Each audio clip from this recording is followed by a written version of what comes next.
துலாம் ராசிக்கார நண்பர்களே, துலாம் ராசிக்காரர்களுக்கு தெளிவாக சொல்கிறேன், வரக்கூடிய நாட்கள் சூப்பராக இருக்க போகுது. இந்த ஜோசியங்கள் இதெல்லாம் மித்து கிடையாதுங்க, மிகப்பெரிய கால்குலேஷன் சயின்ஸு. இப்போ நான் சொல்லக்கூடிய விஷயங்கள் உங்களுக்கு நடந்திருந்தது அப்படின்னா இதற்கு பிறகு இந்த வீடியோ நீங்கள் தொடரலாம். காரணம் என்ன அப்படின்னா, நிறைய பேருக்கு இனி வரக்கூடிய நாட்கள் இப்படி நடக்க போகுது அப்படிங்கும்போது என்ன சொல்கிறாங்க அப்படின்னா, சார் இப்படி தான் சார் பலசலம் சொல்லிட்டு இருக்காங்க, ஆனால் ஒன்று நடக்கல சார் அப்படிங்கிற மாதிரி ஒரு மாதிரி மைண்டு தாட் போயிடுதுங்க. இதுக்கு முன்னாடி இந்த விஷயங்கள் நடந்திருந்தால் மட்டும் நீங்கள் இதை ட்ரை பண்ணி பாருங்கள், இந்த வீடியோ ஃபுல்லாக செக் பண்ணி பாருங்கள். அதே மாதிரி தனிப்படையான ஜோதிடம் பார்க்கணும் அப்படின்னா கீழே இருக்கிற நம்பருக்கு ஃபோன் பண்ணுங்கள். சிலர்லாம் பிஸியாக இருக்குது சார்னு சொல்கிறீங்க. கொஞ்சம் பிஸியான ஆள் தான், கொஞ்சம் பொறுமையாக நீங்கள் பண்ணீங்க அப்படின்னா கண்டிப்பாக எடுப்பார். கொஞ்சம் வெயிட் பண்ணீங்க அப்படின்னா ஈஸியாக உங்களுடைய வாழ்க்கைக்கான தீர்வை நீங்கள் கொண்டு வந்துடலாம்.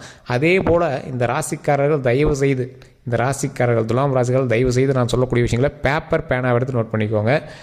இந்த நாள் இந்த கிழமையில் இதை நீங்கள் பண்ணீங்க அப்படின்னா கண்டிப்பாக உங்களுக்கு வெற்றி நிச்சயம். ஒவ்வொரு வாரத்தினுடைய வெள்ளிக்கிழமை, திங்கக்கிழமை இது ரெண்டையும் நீங்கள் நோட் பண்ணி வச்சுக்கோங்க. நல்லா நீங்கள் பேப்பர் பேனாவை கூட எடுத்து நோட் பண்ணி வச்சுக்கோங்க. இந்த ராசிக்காரர்கள் ஒவ்வொரு வாரத்தினுடைய வியாழன், வெள்ளி இந்த மாதிரிலாம் இருக்குல்ல, இந்த மாதிரி நாட்களில் திங்கள், வெள்ளி மட்டும் ஞாபகம் வச்சுக்கோங்க. ஓகேவா?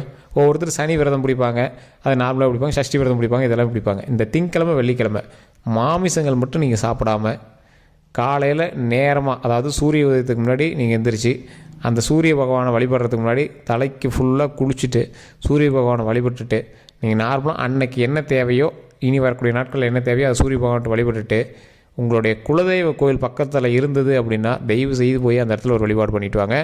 2 நெய் விளக்கு, அதே மாதிரி அங்கே ஏதாவது ஒரு உணவு, அங்கே இருக்கிறவங்களுக்கு ஒரு 4 பேர்த்துக்கு ஒரு கிண்ணத்தை ஏதாவது போட்டு கொடுங்க. சார் ஒன்றும் கிடையாது, சும்மா சிம்பிளாக ஏதோ ஒன்று செஞ்சு கொடுங்க போதும். ஒரு பொங்கலோ இல்லை புளியோதரையோ தயிர் சாதமோ ஏதோ ஒன்று போட்டு ஒரு 4 பேர்த்துக்கு சும்மா ஒரு சின்ன கப்பில் போட்டு கொடுங்க. அது பிரசாதமாக இங்கே வாங்கட்டும். இது ரொம்ப ரொம்ப ரொம்ப நல்லது. திங்கள், வெள்ளி இந்த 2 நாட்கள்லேயும் நீங்கள் ட்ரை பண்ணி பாருங்கள். இதை செஞ்சுட்டு அடுத்து ஒரு முக்கியமான விஷயத்த சொல்கிறேன். இது பண வரவில் சிக்கி தவிச்சிட்டு இருக்கக்கூடிய, ஃபினான்ஷியல் விஷயத்தில் தவிச்சிட்டு இருக்கக்கூடிய துலாம் ராசிக்காரர்களுக்கு இதுதான் ஒரு மிகப்பெரிய பூட்டினுடைய சாவி அப்படின்னு சொல்லலாம். இந்த வீடியோ ஸ்கிப் பண்ணால் பார்த்தீங்கன்னா அதையும் நீங்கள் பார்த்து தெரிஞ்சுக்குவீங்க. அதே மாதிரி அதை நான் முன்னாடியே சொல்லிடுறேன், ரொம்ப ஹைப்பு கொடுத்துட்டு சார் இப்படி சொன்னீங்க நான் பண்ணேன்னு வரல அப்படின்னு கேட்டிங்கன்னா உங்களுடைய தசா புத்தி கரெக்டாக மேட்ச் ஆகணும் சார். அதை நான் தெளிவாக சொல்லிடுறேன். உங்களுடைய தசாபுத்தி சரியாக இருக்கும் பட்சத்தில் கண்டிப்பாக நான் சொல்வது உங்களுக்கு மேட்ச் ஆகும். இல்லை சார் அப்படி ஆகலை அப்படின்னா உங்களோட ஜாதகத்தை தயவு செய்து செக் பண்ணிக்கோங்க. லோக்கலில் இருக்கிற ஜோதிடர்கிட்ட கூட கொடுத்து செக் பண்ணுங்கள். இல்லை சார் அங்கே கொடுத்து எனக்கு செக் பண்ணி சாட்டிஸ்ஃபை ஆகலை அப்படிங்கிற பட்சத்தில் நீங்கள் இந்த நம்பருக்கு ஃபோன் பண்ணலாம். A to Z கிளியர் கட்டாக சொல்லிடுவாங்க. A to Z கிளியர் கட்டாக இருக்கும். இது நடக்கும், இதுதான் நடந்தது அப்படிங்கிறது கிளியர் கட்டாக சொல்லிடுவாங்க. ஒரு எக்ஸாம்பிளுக்கு நான் சொல்கிறேன், கேட்டுக்கோங்களேன். இதுக்கு முன்னாடி நடந்த ஒரு விஷயத்தை நான் உங்களுக்கு சொல்கிறேன், அதை நீங்கள் வச்சு கால்குலேட் பண்ணி இனி வரக்கூடிய நாட்கள் நீங்கள் தவிச்சுக்கோங்க. இந்த துலாம் ராசிக்காரர்கள் எப்போவுமே தெய்வீக ஆற்றல் கொண்டவர்கள். இந்த துலாம் ராசிக்காரர்கள் இருக்காங்க அப்படின்னா அவங்களுடைய வீட்டை சுற்றி ஏதோ ஒரு கோயில் பக்கத்தில் இருந்தே இருக்கணும். துலாம் ராசிக்காரர்கள் தெய்வீக ஆற்றல் கொண்டவர்கள். அந்த வைப்புக்கு தகுந்த மாதிரி தான் உங்களோட மூமெண்ட்டே இருக்கும். அடுத்து என்ன நடக்க போகுது அப்படிங்கிறத ஒரு இன்ட்யூஷன் மூலமாக உங்களுக்கு தெரிவிக்கும். இதுதான் நடக்கும்போது அப்படின்னு உங்களுக்கு முன்னாடி தெரிய ஆரம்பிக்கும். எப்படி சார் இது நாங்கள் முன்னாடி யோசிச்சு சார் ஆனால் நடந்து சார் அப்படிங்க. இது உண்மையாக இல்லையா மட்டும் மறக்காம கமெண்ட் செக்ஷனில் பதிவிடுங்க. ஃபாலோ பண்ணிட்டு சப்ஸ்கிரைப் பண்ணிட்டு கமெண்ட் செக்ஷனில் பதிவிட்டுட்டு இது சொல்லுங்கள். அதே போல் இன்னொரு ப்ளஸ் என்ன தெரியுமா, இந்த துலாம் ராசிக்காரர்கள் இருக்கக்கூடிய ஒவ்வொரு தொழிலும், உணவு சம்மந்தப்பட்ட தொழிலும் உங்களுக்கு கண்டிப்பாக ஒரு மேட்ச் நடக்கும். உணவு சம்மந்தப்பட்ட தொழில், ஆசிரியர் சம்மந்தப்பட்ட தொழில், அதே மாதிரி தெய்வீகம் அதாவது டிவோஷனல் சம்மந்தப்பட்ட ஏதோ ஒரு துறை சார்ந்த ஒரு விஷயத்தில் நீங்கள் மேட்ச் ஆவீங்க. அதே போல் இந்த ராசிக்காரர்கள் சம்பளம் எவ்வளோனே தெரியாமல் கூட வேலை பார்ப்பாங்க. அவங்களுடைய குடும்பம் மட்டும்தான் முக்கியம். குடும்பத்தில் இருக்கிறவங்களுக்கு அந்த சம்பளத்தை கொண்டு போய் அப்படியே கொடுத்துருவாங்க. அந்தளவுக்கு உழைப்பில் அதிகமான ஆர்வமும், உழைப்பில் அதிகமான நேர்மையும், அதே போல் உழைப்பில் அங்கே இருக்கக்கூடிய குடும்பத்திற்காக மட்டுமே உழைக்கக்கூடிய ராசி துலாம் ராசி. சுயம்பு சார், ரொம்ப கஷ்டப்பட்டு உழைக்கிறவங்க, ஆனால் அவுட்புட் கிடச்சிதா அப்படின்னு கேட்டால் கிடைக்காது. காரணம் என்ன அப்படின்னா அவங்க கஷ்டப்பட்டு உழைச்சாங்க அப்படின்னாலும் அதற்கு தகுந்த அவுட்புட் கிடைக்காது. ஆனால் ஏதோ ஒரு அவுட்புட் ஓடிட்டே இருக்கும். இந்த ராசிக்காரருக்கு இன்னொரு ப்ளஸ் பாயிண்ட் என்ன தெரியுமா, ராசிகள்லையே கடவுளால் ஆசீர்வதிக்கப்பட்ட ஒரு முக்கியமான ராசி துலாம் ராசி. அதுலேயும் குலதெய்வத்தினுடைய நேரடி தொடர்புடைய ராசி துலாம் ராசி. குலதெய்வத்தினுடைய நேரடி தொடர்பா அப்படி என்ன சார் குலதெய்வத்தினுடைய நேரடி தொடர்பு அப்படின்னா, பாவங்கள் முன்னோர்கள் செய்திருந்தாலும் அந்த பாவம் ஒரு குறிப்பிட்ட ராசிக்கு மட்டும் போகாமல் இருக்கும். அது துலாம் ராசிக்கு மட்டும்தான். காரணம் என்ன அப்படின்னா, இந்த துலாம் ராசிக்காரர்கள் முன்னோர்களுக்கு சேவை செய்வதற்காகவே பிறந்தவர்கள். இல்லை சார் உங்களுக்கு அந்த மாதிரி முன்னோர்கள் பாவம் இருக்குது அப்படிங்கிற பட்சத்தில் கீழே ஒரு நம்பர் கொடுத்துருங்க. பார்த்தீங்கன்னா அந்த நம்பருக்கு ஃபோன் பண்ணி உங்களுடைய பிறந்த தேதி, பிறந்த நேரத்தை சொல்லுங்கள். ஈஸியாக அந்த முன்னோர்கள் சாபத்திலேருந்து வெளிவருவதற்கான விடை உங்களுடைய கால்குலேஷன் வச்சு கண்டுபிடிச்சலாம். இந்த முன்னோர் சாபம் இருக்குது அப்படிங்கிறது எப்படி தெரிஞ்சுக்கிறாங்க? ஒன்று, நீங்கள் செய்யக்கூடிய விஷயங்கள் தடைப்பட்டு வரும். முக்கியமான 2 விஷயம், திருமணம், குழந்தை சம்மந்தப்பட்ட விஷயம். அதே மாதிரி பொருளாதாரம் அடிப்பட்டு உங்களுடைய பூர்வீகத்திலேருந்து நீங்கள் மாறுறீங்க அப்படின்னா இந்த 3 விஷயத்துலேருந்து உங்களை வந்து கண்டுபிடிச்சிக்கலாம். உங்களுக்கும் முன்னோர்களுக்கும் ஏதோ ஒரு விஷயங்கள் இருந்திருக்கு, அதை வந்து சரி பண்ணும் அப்படிங்கிறது. அதே போல் குழந்தைகள் சம்மந்தப்பட்ட விஷயம்னா என்ன சார் கண்டுபிடிக்கிறது? தொட்டு ஒரே பெண் குழந்தையாக பிறக்கிறதோ, இல்லை ஏதோ ஒரு முன்னாடி வந்து உங்களுடைய முன்னோர்கள் இதனால் ஒரு குறிப்பிட்ட வயசில் இருக்கிறவங்க டக்குன்னு இதாகிட்டே இருக்கிறதோ, ஸோ இது மாதிரி ஏதோ ஒரு விஷயங்கள் வந்து உங்களுடைய முன்னோர்கள்ட்ட இருந்தது அப்படின்னா அந்த பிரச்சனைகளை நீங்கள் வந்து சால்வ் பண்ணிக்கணும். அதே மாதிரி உங்களுக்கு பூர்வீகத்திலேருந்து ஏதாவது உங்களுக்கு பிரச்சனைகள் இருந்தது அப்படின்னா பூர்வீக பிரச்சனைகள் வந்து சரி பண்ணிக்கணும். இது எல்லாமே எப்படி சார் சரி பண்ணுறது அப்படிங்கிறது உங்களுக்கு கேள்விக்குறியாக இருக்கும். அப்போ தான் நான் வந்து அந்த நம்பரை சொல்லியிருந்தேன் பார்த்தீங்கன்னா, ஃபோன் நம்பரு, அதுக்கு வந்து சொல்லுங்கள். காரணம் என்ன சார் இதிலே சொல்லாமே அப்படின்னு கேட்டால், ஒவ்வொருவருக்கும் ஒவ்வொரு வகையான தீர்வுகள் கண்டிப்பாக இருக்கும். எல்லாத்துக்கும் ஒரே தீர்வு கிடையாது. ஏன்னா எதனால் உங்களுக்கு அந்த இஷ்யூஸ் வந்தது அப்படின்னு தெரியாது. நான் தான் முன்னாடி சொல்ல பார்த்தீங்கன்னா, பூர்வீகமாக இருக்கலாம், அல்லது குழந்தை சம்மந்தப்பட்ட விஷயங்களாக இருக்கலாம், பெண் சம்மந்தப்பட்ட விஷயங்களாக இருக்கலாம், முன்னோர்கள் சம்மந்தப்பட்ட விஷயங்களாக இருக்கலாம். ஸோ இந்த மாதிரி நிறைய வகையில் திருமணம் சம்மந்தப்பட்ட, குழந்தை சம்மந்தப்பட்ட நிறைய இருக்குள்ள. அதுக்கு தகுந்த மாதிரி தான் அதற்கான தீர்வுகள் சொல்லப்படும். அந்த தீர்வும் உங்களுடைய ஜாதகத்தின் அடிப்படையில் மட்டும்தான் சொல்லப்படும். அது யார் மூலமாக வந்துச்சு அப்படிங்கிறது உங்களை ஜாதகத்தை வச்சு கிடச்சிடலாம். அதெல்லாம் தெரிஞ்சுக்கணும்னா கீழே டிஸ்கிரிப்ஷன் பண்ணுங்கள். டிஸ்கிரிப்ஷன் நம்பருக்கு அதை ஃபோன் பண்ணி தெரிஞ்சுக்கோங்க. இன்னொரு ப்ளஸ்ஸாக நான் ஒன்று சொல்லுங்கள், கேட்டுக்கோங்க. இந்த துலாம் ராசிக்காரர்கள் தெய்வீக ஆற்றல் கொண்டவர்கள்னு சொல்லிட்டேன். எது நடந்தாலும் முன்னாடி இன்ட்யூஷன் கொடுக்கும் அப்படின்னு சொல்லிட்டேன். இந்த ராசியில் இருந்தவங்க தயவு செய்து நீங்கள் இன்னொரு விஷயத்தை மைண்டில் கவனமாக வச்சுக்கோங்க. சில விஷயங்கள் இன்ட்யூஷனை கொடுக்கும், சில விஷயம் இன்ட்யூஷன் நினச்சி நீங்களாக போய் மாட்டின விஷயங்கள் அதிகமாக இருக்குது. ஸோ நிறைய பேருக்கு உதவி செய்ய போய் நீங்கள் லாக்கானதான் அதிகம். குடும்பத்திற்காக உழைத்து மாடு போல் தேய்ந்து நீங்கள் உங்களை மாடாகவே உங்களை வந்து மாற்றிருப்பாங்க. அப்படியே நீங்கள் அப்படியே இதை செய்வாங்க, இதுனா இது செய்வாங்க, இதுனா இது செய்வாங்க அப்படிங்கிற மாதிரி இருப்பாங்க. உங்கள்கிட்ட வந்தால் பசியோடு யாரும் போக மாட்டாங்க. உங்கள்கிட்ட வந்தது அப்படின்னா தீர்வோடு தான் கண்டிப்பாக போவாங்க. ஒரு விஷயம் நடக்குது அப்படின்னா உங்களோட ஐடியாலஜி அது கண்டிப்பாக பெரிய ஆளாக இருக்கும். நீங்கள் உங்கள்கிட்ட சண்டை போட்டு போகிறவங்க கூட நீங்கள் சொல்லக்கூடிய அட்வைஸ் நின்று கேட்டு போவோம். அதே போல் உங்களுடைய பாயிண்ட்ஸ் மட்டும்தான் எல்லாத்தையும் வேலிடாக இருக்கும். இது மாதிரி பல விஷயங்கள் வந்து உங்களோட லைஃப்பில் வந்து நடந்துகிட்டு தான் இருக்கும்.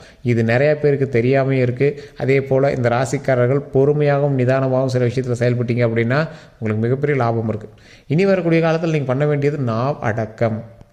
அதாவது நாவடக்கம் அப்படின்னா கொஞ்சம் பொறுமையாக நான் வந்து கொஞ்சம் அடக்கி வாசிங்க அப்படின்னாவே போதும். உங்களுக்கு நீண்ட ஆயுள் இருக்குது. இனி வரக்கூடிய காலகட்டங்களில் துலாம் ராசிக்கு நீண்ட ஆயுள் இருக்குது, உடல் ஆரோக்கியம் இருக்குது, மன வலிமை இருக்குது, சந்தோஷம் இருக்குது.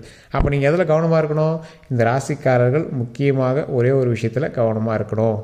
அந்த ஒரே ஒரு விஷயம் என்ன அப்படின்னா, தொழில் ரீதியான விஷயங்களாக இருக்கட்டும் சரி, குடும்ப ரீதியான விஷயங்களாக இருக்கட்டும் சரி, உங்களுடைய வார்த்தைகளில் கவனத்தை செலுத்துங்க.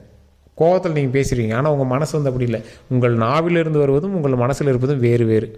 எங்கே இருந்தாலும் நல்லா இருக்கட்டும்னு நினைக்கிறவங்க நீங்கள். ஆனால் வார்த்தை கோவம் மட்டும் வந்துச்சுன்னா இப்படி தான் இருக்காது. மூக்கு மேலே வேறு இருப்பாங்க, அந்த மாதிரி இருப்பாங்க. ஸோ இந்த துலாம் ராசிக்கு இது ஒரு சின்ன ட்ராபேக் அப்படின்னே சொல்லலாம். கொஞ்சம் பொறுமையாகவும் நிதானமாகவும் செஞ்சீங்க அப்படின்னா வெற்றி கண்டிப்பாக நிச்சயம் உண்டு.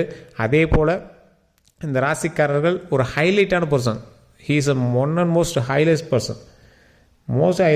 எதில் சார் ஹைலைட்டாக இருக்கும் அப்படின்னா, வைக்கக்கூடிய பாசத்தில் ஹைலைட். இந்த துலாம் ராசிக்கெலாம் குழந்தையோ பேரனோ பையனோ பிறந்தது அப்படின்னா தரையில் நடக்கிறதுக்கு கூட இவங்க அப்படியே பிடிச்சி நடக்க விடுவாங்க. அப்படியே ரொம்ப பாசம் ரொம்ப அதிகமாக இருக்கும். வெளியவே விட மாட்டாங்க. கட்டுக்குள்ளேயே வச்சுக்கணும், நம்ம கட்டுப்பாட்டிலே இருக்கணும், அவங்க நல்லா நம்ம கூடயே இருக்கட்டும். கணவனாக இருக்கட்டும் சரி, மனைவியாக இருக்கட்டும் சரி, அவங்களே அப்படி தான் வச்சுருப்பாங்க. இது உண்மையாக இல்லையா இருக்கா? கமெண்ட் செக்ஷனில் பதிவிடுங்க.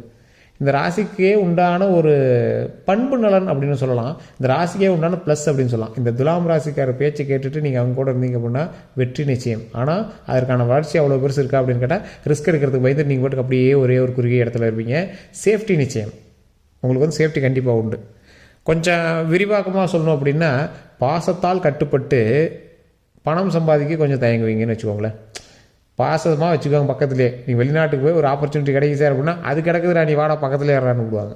ஸோ இந்த மாதிரி ராசிக்காரர்கள் துலாம் ராசிகள். பணத்திற்கு முக்கியத்துவம் கொடுக்காத ஒரு ராசி, பண்புக்கும் பாசத்திற்கும் முக்கியம் கொடுக்குற ராசி, ஒழுக்கத்திற்கு முக்கியத்துவம் கொடுக்கக்கூடிய ராசி, மனநிலையால் ஒரு விஷயம் நம்மளுக்கு சாட்டிஸ்ஃபை ஆனால் தான் அது வந்து நல்ல விஷயம் அப்படின்னு மைண்ட் ஃபிக்ஸ் பண்ணக்கூடிய ஒரு ராசி. ஒரு அற்புதமான ஒரு ராசி, தொழிலில் முன்னேற்றம் கொண்ட ராசி, மனமகிழ்ச்சியான ராசி, மிகப்பெரிய ஒரு ஆளுமை திறன் கொண்ட ராசி. இந்த மாதிரி விஷயங்களில் ரொம்பவே ஒரு முன்னோக்கி வரக்கூடிய ராசிகளில் இந்த ராசி முதன்மையான ராசி. இந்த ராசியிலே ஒரு ப்ளஸ் பாயிண்ட் என்ன தெரியுமா? இந்த ராசியிலே ஒரு மிகப்பெரிய ஒரு ப்ளஸ் பாயிண்ட்டு, கல்வி சம்மந்தப்பட்ட விஷயங்கள் உங்களுக்கு ஓரளவுக்கு இருந்தாலும், தொழில் சம்மந்தப்பட்ட விஷயங்களில் ஒரு அரசு துறையோ அல்லது ஒரு இண்டஸ்ட்ரி ஆரம்பிக்கிறீங்க அந்த மாதிரி விஷயங்களோ, இந்த மாதிரி விஷயத்தில் உங்களுக்கு நல்ல ப்ளஸ் பாயிண்ட்டாக இருக்கும். நல்ல பெரிய வருமானம் இல்லை அப்படின்னாலும் குறிப்பிட்ட வருமானத்தில் நீங்கள் ஸ்டேபிளாக இருப்பீங்க. ஸ்டேபிள் வருமானம்னு சொல்லுவாங்க. ஸோ அதில் வந்து உங்களுக்கு ஓரளவுக்கு நல்லா ஸ்டேபிளாக இருக்கும். இந்த ராசிக்காரர்கள் கண்டிப்பாக குலதெய்வ வழிபாடு பண்ணுங்கள். நான் முன்னாடி சொன்ன பாயிண்ட்ஸ்லாம் நீங்கள் நோட் பண்ணி வச்சுருப்பீங்க, அதை கண்டிப்பாக ட்ரை பண்ணுங்கள். இல்லை சார் இதெல்லாம் பொதுப்படாமல் தான் சொல்லியிருக்கீங்க, தனிப்படையாக நான் செக் பண்ணோம் அப்படின்னா, நீங்கள் செக் பண்ணுறதுக்காகவாது இந்த நம்பருக்கு ஃபோன் பண்ணி உங்களுடைய பிறந்த தேதி பிறந்த நேரத்தை சொல்லி செக் பண்ணி பார்த்துக்கோங்க. ஏன்னா கிட்டத்தட்ட 200க்கும் மேற்பட்ட ஜோதிடர்களுக்கு ஆசான். இன்றைக்கும் 200 ஜோதிடர்களுக்கு மேலே இவர் வந்து ட்ரைனிங் கொடுத்துட்டு தான் இருக்கார். மிகப்பெரிய ஆசானாக இருக்கார். மிகப்பெரிய கிளாஸஸ், அந்த கிளாஸஸ் வந்து எப்படி போகும் அப்படின்னா அடுத்தடுத்த பேட்ச் ஜோதிடர்களுக்கு அது ஜோதிடம் சொல்லிக் கொடுக்கக்கூடிய பேட்ச் மாதிரி போயிட்டுருக்கும். அதே மாதிரி இன்றைக்கி மிகப்பெரிய சினிமா துறையில் கொடி கட்டி பறந்துட்டு இருக்கக்கூடிய பல பிரபலங்களுக்கு ஜோதிடம் பார்க்கக்கூடியவர். ஷெட்யூல் போட்டு பார்த்துட்ருப்பார். இந்த நாட்களில் இதை தான் பண்ணணும் இவருக்கு அப்படிங்கிறது அவர் ஷெட்யூல் போட்டு பார்த்துருக்காரு. அந்தளவுக்கு ஒரு மிகப்பெரிய விவிஐபி பர்சன் தான். உங்களுக்கு வேணும்னா ஜஸ்ட் கால் பண்ணி எடுத்து வச்சுக்கோங்க. வேறு எந்த சந்தேகங்கள் இருந்தாலும் நீங்கள் வந்து கால் பண்ணி எடுத்து வச்சுக்கலாம். எல்லோருக்கும் நன்றி நண்பர்களே.